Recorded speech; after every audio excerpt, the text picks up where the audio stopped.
राधा वल्लभ श्री हरिबन, राधा वल्लभ श्री हरिबन।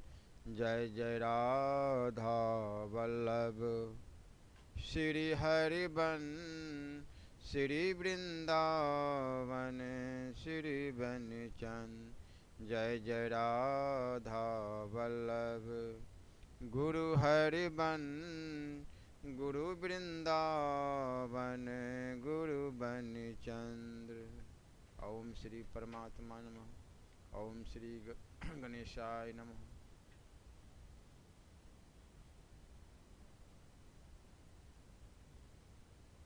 जो शास्त्र पढ़कर तथा उसके अभिप्राय को जानकर उसका अनुष्ठान नहीं करते, वह पापी से भी अधम है। किसी भी कार्य के अनुष्ठान के मूल में धर्म होना चाहिए, नहीं तो सिद्धि नहीं होगी। कभी किसी की भी हिंसा न करना चाहिए। सत्य या असत्य उद्देश्य से कभी किसी प्राणी का वध न करना चाहिए। जो आदमी पाप कलंक को बिना धोए मिताचारी और सत्यानुरागी बिना हुए गिरुआ वस्त्र धारण कर ब्रह्मचारी बनता है, वह धर्म का कलंक रूप है। बिना छप्पर के घर में जैसे वर्षा का पानी गिरता है, चिंतन रहित मन में भी उसी प्रकार शत्रु प्रवेश करते हैं। पापी लोग एक काल में अंत पापाग्नि से दग्ध होते हैं। वे जब जब अपने कुकर्मों को याद करते हैं, तब तब उनके प्राणों में अनुताप जाग उठता है। मननशीलता अमर तत्व की प्राप्ति का मार्ग है। मननशीलता मृत्यु का मार्ग है। गर्व नहीं करना चाहिए। कामोपभोग का चिंतन न करना चाहिए। शत्रु का जितना अनिष्ट नहीं कर सकता, कुपथगामी मन मनुष्य का उससे भी अधिक अनिष्ट करता है।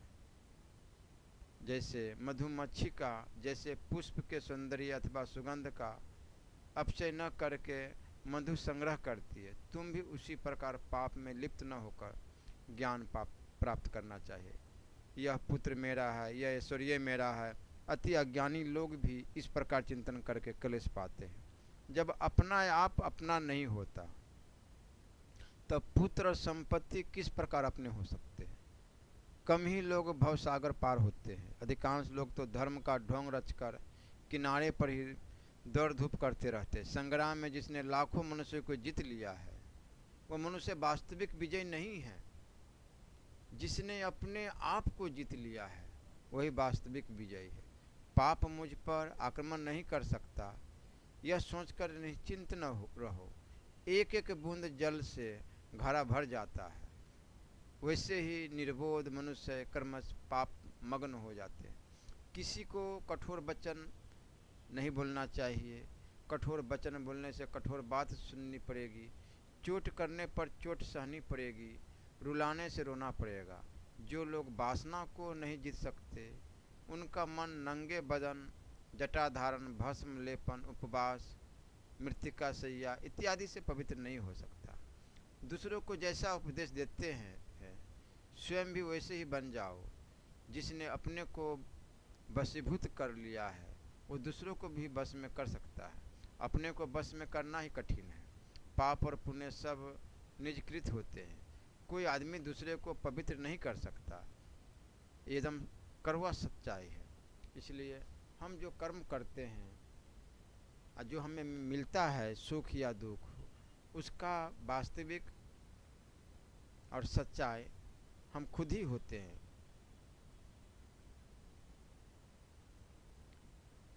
यह जगत जल बुदबुद मृग मरीचिका के समान है। जो इस जगत को तुच्छ जानता है, मृत्यु उसको नहीं देख पाती।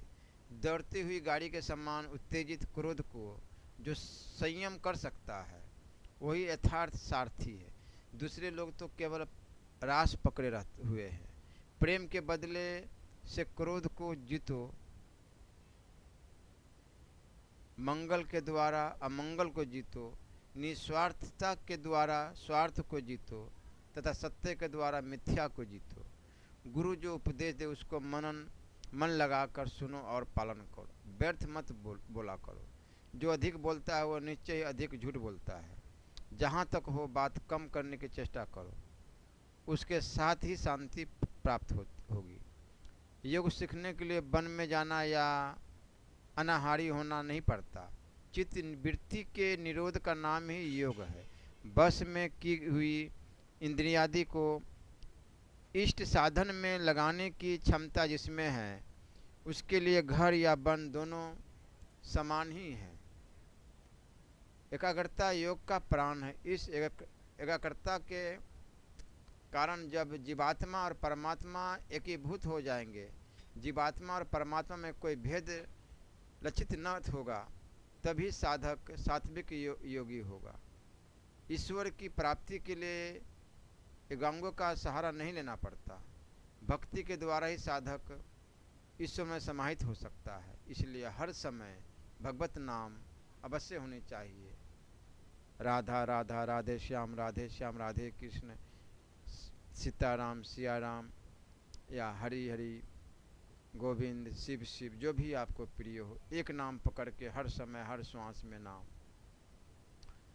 भक्त भक्ति के द्वारा भगवान को प्रसन्न करके उनमें समाहित होता, उसी को समाधि कहते हैं। समाधि का अर्थ है ब्रह्म में मन का स्थिर हो जाना, परमात्मा और जीवात्मा का एकीकरण। अतएव समाधि योग की फलस्वरूप है। जब चित्त वशीभूत होकर सब कार्यों से स्फुर होकर आत्मा में ही अवस्थान करता है, तब उसी को समाधि कहते हैं। जब विशुद्ध अंतकरण द्वारा आत्मा का अवलोकन करके आत्मा में ही परितृप्त होता है, तब साधक को केवल बुद्धि द्वारा प्राप्त अतीन्द्रिय आत्यंतिक सुख की उपलब्धि होती है। इसलिए हर समय नाम जप अवश्य करते रहना चाहिए। अब आगे चलते हैं। श्रीमद् भागवत महापुराण, प्रहलाद जी का असुर बालकों को उपदेश देना। प्रहलाद जी ने कहा, मित्रों, इस संसार में मनुष्य का जन्म बड़ा दुर्लभ है। इसके द्वारा अविनाशी परमात्मा की प्राप्ति हो सकती है, परंतु पता नहीं कब इसका अंत हो जाए। इसलिए बुद्धिमान पुरुष को बुढ़ापे और जवानी के भरोसे न रहकर बचपन में ही भगवान की प्राप्ति कराने वाले साधनों का अनुष्ठान कर लेना चाहिए। इस मनुष्य जन्म में श्री भगवान के चरणों की शरण लेना ही जीवन की एकमात्र सफलता है, क्योंकि भगवान समस्त प्राणियों के स्वामी, सुहृद, प्रियतम और आत्मा है। भाइयों, इंद्रियों से जो सुख भोगा जाता है वह तो जीव चाहे जिस योनि में रहे प्रारब्ध के अनुसार सर्वत्र वैसे ही मिलता रहता है। जैसे बिना किसी प्रकार का यत्न किए निवारण करने पर भी दुख मिलता है, इसलिए सांसारिक सुख के उद्देश्य से प्रयत्न करने की कोई आवश्यकता नहीं है, क्योंकि स्वयं मिलने वाली वस्तु के लिए परिश्रम करना आयु और शक्ति को व्यर्थ गंवाना है। जो इनमें उलझ जाते हैं उन्हें भगवान के परम कल्याण स्वरूप चरण कमलों की प्राप्ति नहीं होती। हमारे सिर पर अनेकों प्रकार के भय सवार रहते हैं। इसलिए यह शरीर जो भगवत प्राप्ति के लिए प्राप्त है, जब तक रोग शोकादिग्रस्त होकर मृत्यु के मुख में नहीं चला जाता, तभी तक बुद्धिमान पुरुष को अपने कल्याण के लिए प्रयत्न कर लेना चाहिए। मनुष्य की पूरी आयु 100 वर्ष की है। जिन्होंने अपनी इंद्रियों को बस में नहीं कर लिया है, उनकी आयु का आधा हिस्सा तो यूं ही बीत जाता है, क्योंकि वे रात में घोर तमोगुण अज्ञान से ग्रस्त होकर सोते रहते हैं। बचपन में उन्हें अपने हित अहित का ज्ञान नहीं रहता।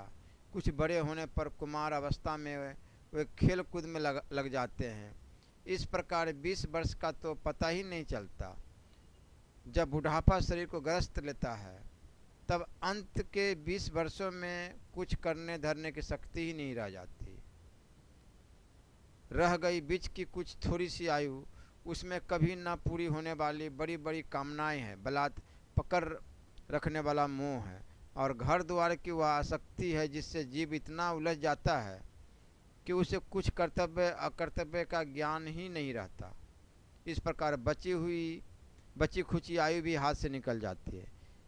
दैत्य बालकों, जिसकी इंद्रियां बस में नहीं है, ऐसा कौन सा पुरुष होगा जो घर गृहस्थी में आसक्त और माया ममता की मजबूत फांसी में फंसे हुए अपने आप को उसे छुड़ाने का साहस कर सके, जिससे चोर सेवक एवं व्यापारी अपने अत्यंत प्यारे प्राणों की भी बाजी लगाकर संग्रह करते हैं, और इसलिए उन्हें जो प्राणों से भी अधिक वांछनीय है, उस धन की तृष्णा को भला कौन त्याग सकता है। जो अपनी प्रियतमा पत्नी के एकांत सहवास, उसकी प्रेम भरी बातों और मीठी मीठी सलाह पर अपने को निछावर कर चुका है, भाई बंधु और मित्रों के स्नेह पास में बंध चुका है, और नन्हे नन्हे शिशुओं की तोतली बोली पर लुभा चुका है, भला वह उन्हें कैसे छोड़ सकता है। जो अपनी ससुराल गई हुई प्रिय पुत्रों, भाई बहनों और दीन अवस्थाओं को प्राप्त पिता माता, बहुत सी सुंदर सुंदर बहुमूल्य सामग्रियों से सजे हुए घरों, कुल परंपरागत जीविका के साधनों तथा पशुओं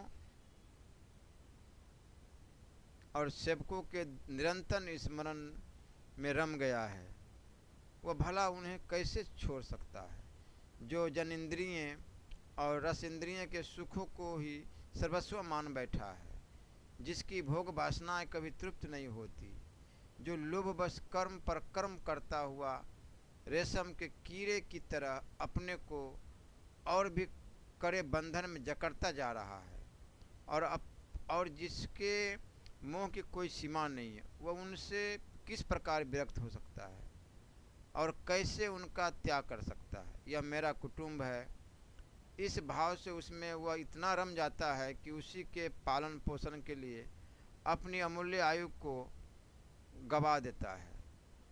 उसे यह भी नहीं जान पड़ता कि मेरे जीवन का वास्तविक उद्देश्य नष्ट हो रहा है।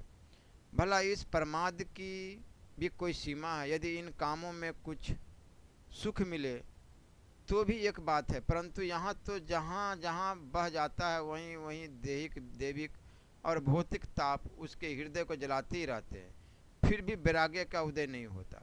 कितनी विडंबना है। कुटुंब की ममता के फेर में पड़कर वह इतना असावधान हो जाता है, उसका मन धन के चिंतन में सदा इतना लौलीन रहता है कि वह दूसरे का धन चुराने के लौकिक पारलौकिक दोषों को जानता हुआ भी कामनाओं को बस में न कर सकने के कारण इंद्रियों के भोग की लालसा से चोरी कर ही बैठता है।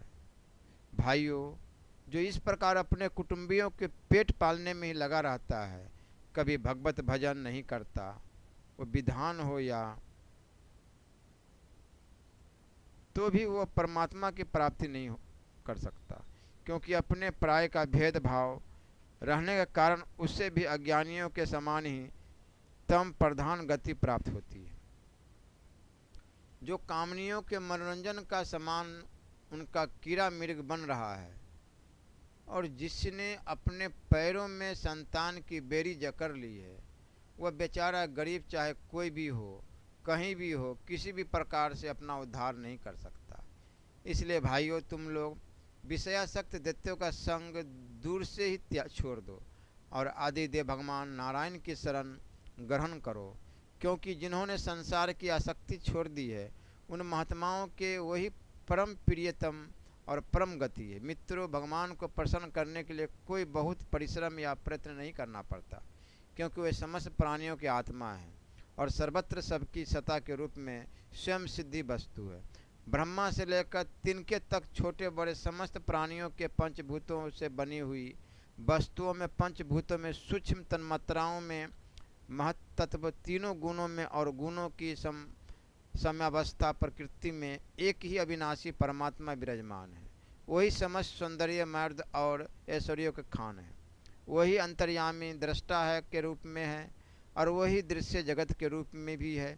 सर्वथा अनिवर्चनीय तथा विकल्प रहित होने पर भी दृष्टा और दृश्य व्याप्य और व्यापक के रूप में उनका निर्वचन किया जाता है। बहुत वस्तुत उनमें एक भी विकल्प नहीं है। वे केवल अनुभव स्वरूप, आनंद स्वरूप एकमात्र परमेश्वर ही है। गुणमय सृष्टि करने वाली माया के द्वारा ही उनका ऐश्वर्य छिप रहा है। इसके निवृत्त होते ही उनके दर्शन हो जाते। इसलिए तुम लोग अपने दैत्यपने का आश्रित संपत्ति का त्याग करके समस्त प्राणियों पर दया करो, प्रेम से उनकी भलाई करो। इसी से भगवान प्रसन्न होते हैं। आदि नारायण अनंत भगवान के प्रसन्न हो जाने पर ऐसी कौन सी वस्तु है जो नहीं मिल सकती। लोक और परलोक के लिए जिन धर्म अर्थ आदि की आवश्यकता बतलाई गई जाती है वे तो गुणों के परिणाम में बिना प्रयास के स्वयं ही मिलने वाले हैं। जब हम श्री भगवान के चरणामृत का सेवन करने और उनके नाम गुणों का कीर्तन करने में लगे हैं तब हमें मोक्ष की भी क्या आवश्यकता है। यों शास्त्रों में धर्म अर्थ और काम इन तीनों पुरुषार्थों का भी वर्णन है। आत्मविद्या कर्मकांड न्याय तर्कशास्त्र दंड नीति और जीविका के विविध साधन ये सभी वेदों के प्रतिपाद्य विषय। परंतु यदि ये अपने परम हितैषी परम पुरुष भगवान श्री हरि को आत्मसमर्पण करने में सहायक है तभी मैं इन्हें सत्य सार्थक मानता हूँ, अन्यथा ये सब के सब निरर्थक है। यह निर्जन निर्मल ज्ञान जो मैंने तुम लोगों को बतलाया है बड़ा ही दुर्लभ है। इससे पहले नर नारायण ने नारद जी को उपदेश किया था और यह ज्ञान उन सब लोगों को प्राप्त हो सकता है जिन्होंने भगवान के अनन्य प्रेम को एवं अकिंचन भक्तों के चरण कमलों की धूलि से अपने शरीर को नहला लिया है। यह विज्ञान सहित ज्ञान विशुद्ध भगवत धर्म है। इसे मैंने भगवान का दर्शन कराने वाले देव ऋषि नारद जी के मुँह से ही पहले पहल सुना था। प्रहलाद जी के सहपाठियों ने पूछा, प्रहलाद जी इन दोनों गुरु पुत्रों को छोड़कर और किसी गुरु को तो न तुम जानते हो और न हम, यही हम सब बालकों का शासक है। तुम एक तो अभी छोटी अवस्था के हो और दूसरे जन्म से ही महल में अपनी माँ के पास रहे हो। तुम्हारा महात्मा नारद जी से मिलना कुछ असंगत सा जान पड़ता है। प्रियवर, यदि इस विषय में विश्वास दिलाने वाली कोई बात हो तो तुम मुझसे कहकर हमारी शंका मिटा सकते।